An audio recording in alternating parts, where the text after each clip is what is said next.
Boa noite, senhores. Então, é, como é que o, como eu comentei anteriormente, para materiais frágeis, quando carregados sobre tensões estáticas, eles reagem de uma maneira diferente do que materiais dúcteis. Então, a gente tem uma teoria diferente. O exemplo, até para a gente ver, é exatamente o mesmo que a gente tinha feito para o material dúctil. Então, a gente tem uma força aplicada nesse braço aqui, na ponta, e essa força vai fazer o quê? Em relação a A aqui, então, em relação a esse braço A, ele vai causar um momento torsor aqui nesse eixo. Então, a gente tem uma tensão causando um momento torsor. E em relação à parede lá, ele vai causar também, por causa desse braço L aqui, esse comprimento L, ele vai causar um momento fletor também. Naquele exemplo do material dúctil, a gente chegou a calcular por ponto A e por ponto B. A gente viu que para o ponto B era menos crítico quanto para o ponto A. Então aqui a gente vai calcular só para o ponto A. Vocês vão ver que o início do exemplo é exatamente o mesmo do início do outro. Como os valores são os mesmos, os cálculos iniciais são os mesmos, mas eu vou fazer passo a passo novamente para explicando para quem não entendeu aquilo lá, a gente vai explicar agora. Então, determine os coeficientes de segurança para o suporte do tirante mostrado na figura, baseado na teoria de Moore modificada. O que é a teoria de Moore modificada? É uma teoria aplicada para tensões estáticas, materiais frágeis. O que mudou no enunciado do exercício? Agora a gente tem um material ferro fundido, cinzento. Então, ferro fundido geralmente é um material frágil. Aí ele está falando aqui que é uma classe 50. E o que é interessante aqui? Ó? Tensão de ruptura, atração 362 megapascal. E tensão de ruptura a compressão de 1130. Ou seja, ele tem um valor diferente de tensão de ruptura para tração e outro de ruptura a compressão. Conforme falado já na aula de exercício, nesse caso, para materiais que têm diferentes valores, a gente chama um material não uniforme. O comprimento da haste continua sendo 152,4, que era 6 polegadas lá do exercício anterior.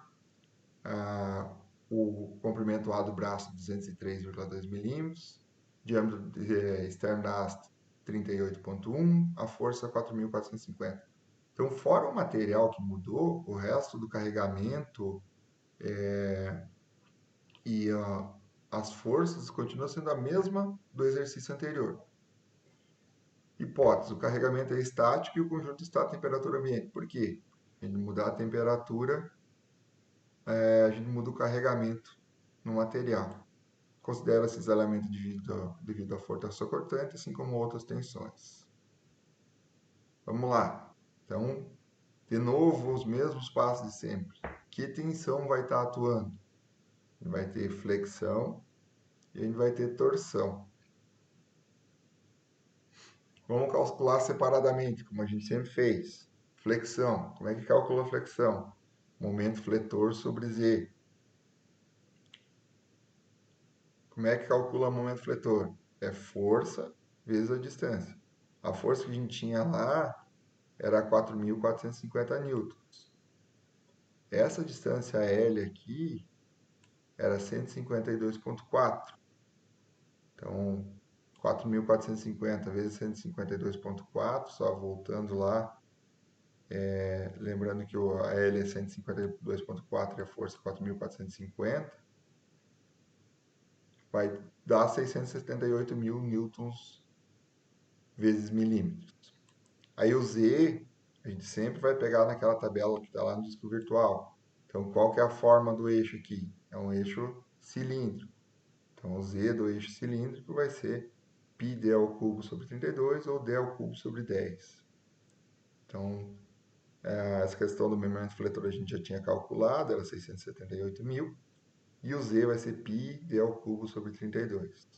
O nosso diâmetro é 38,1 elevado ao cubo, a gente deixa em milímetro mesmo, porque depois a gente vai dividir a força em newton vezes milímetro por Z em milímetro cúbico.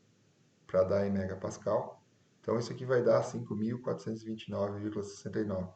Se a gente finalmente calcular a tensão de flexão aqui, que é o momento fletor sobre Z, ele vai dar 124,9 megapascal, ou seja, quase 125 megapascal devido à flexão. A gente tem torção também. Então, de novo, a gente tem que calcular a tensão devido à torção. Como é que calcula a torção? Tal é momento torsor sobre Z'. Momento torsor vai ser força vezes distância. Qual a distância? A força continua com 4.450, mas agora a distância é essa distância A. Essa distância A era 203,2 milímetros. Você vai fazer 4.450 vezes 203 vai dar 904.000 newtons vezes milímetro. O Z', da mesma forma do Z, a gente vai pegar naquela tabela de disco virtual para uma peça com um formato cilíndrico. Então vai ser π d ao cubo sobre 16 ou 2d ao cubo sobre 10. Então, o momento torsor a gente tinha calculado lá, que era 904.000, e o Z' vai dar 10.859,37. Se eu calcular o momento de cisalhamento, vai ser o momento torsor sobre Z', vai dar 83,27 megapascal. Até aqui é exatamente o mesmo exemplo que a gente fez para a parte das tensões dúteis. Ah, então se entrasse aqui um cisalhamento, você ia simplesmente somar algebricamente com o outro cisalhamento de torção. Ah, se entrasse uma tração, vocês iam somar algebricamente com a questão da flexão. Lembrem que letras iguais, sigma com sigma soma, tal com tal soma. Até aí tranquilo. Aí calcular a tensão máxima cisalhante no ponto A. Isso também fica exatamente igual ao outro exercício. Então, tensão máxima cisalhante lá era sigma na direção x menos sigma na direção z. No nosso caso, não tem sigma na direção z. Dividido por 2 ao quadrado, mais a tensão de cisalhamento ao quadrado.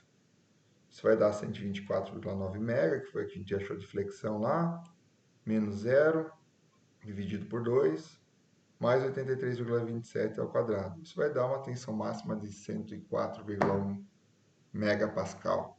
Então, aqui, de novo, a gente está exatamente igual ao exercício dútil. Então, até esse terceiro passo, eu não fiz nada de novo. Agora vem a diferença do dútil e do frágil. Lá no dútil, a gente ia calcular sigma 1, sigma 2, sigma 3. Ah, mas aqui também a gente vai calcular sigma 1, sigma 2, sigma 3. E da mesma forma, vai dar o mesmo resultado. Só que daí nós, com esse sigma 1, sigma 2, sigma 3, a gente calculava uma tensão cisalhante equivalente. Aqui não, a gente vai calcular sigma 1, mesma coisa que a gente calculou a vez passada lá. Então, sigma x mais sigma z dividido por 2 mais tal máximo. Sigma x 124, dividido por 2 mais 104, 166. E aqui vai dar menos 41,65 sigma 3. Só que agora a gente vai calcular C1, C2 e C3. E isso a gente não calculava antes. Essas fórmulas de C1, C2 e C3, elas estão lá na parte da teoria. E o que muda de uma para outra? Sempre ela vai começar com um meio aqui. Sempre essa parte do meio aqui vai ser 2 vezes a tensão última atração menos a tensão última a compressão dividido pela tensão última a compressão. Tome bastante cuidado, essas barrinhas aqui é módulo. Então, se o valor aqui dentro for negativo, com o módulo ele vira positivo. Então, cuidar bastante com o sinal, que vai mudar sempre as tensões que estão diminuindo aqui e que estão somando aqui. Então, quando a gente calcula C1, a gente usa sigma 1 e sigma 2. Quando a gente calcula C2, a gente usa sigma 2 e sigma 3. E quando a gente usa uma C3, a gente usa sigma 3 e sigma 1. Essa é a diferença. Aí, se jogando tudo, você vai achar C1 de 113, C2 de 13 e C3 de 126,5. Então, não sei se vocês lembram da parte teórica, mas a gente tinha que pegar os valores lá de sigma 1, sigma 2, sigma 3, C1, C2 e 3, qual é o maior? Se a gente voltar aqui, sigma 1 era 166, sigma 2, como a gente considera um estado só de duas dimensões, é 0, σ3 menos 41. Então, por enquanto, o maior é σ1 com 166. C1, 113. C2, 13. C3, 126. De todos, a maior é σ1, que é 166,53 megapascal. Então, a gente vai usar σ1 para calcular o fator de segurança. Então, é 362. Da onde vem esse 362? É a tensão última de tração. Como é que a gente acha a tensão última de tração? É dado lá do exercício.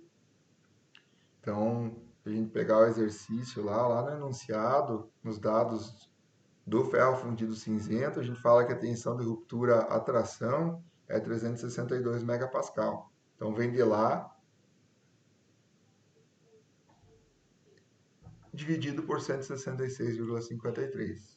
Então, vai dar um coeficiente de segurança aí de 2,17. Era isso a princípio para a aula de hoje. Daí na aula que vem eu vou resolver mais alguns exemplos, mas daí eu vou tentar fazer ao vivo para nós darmos continuidade na matéria.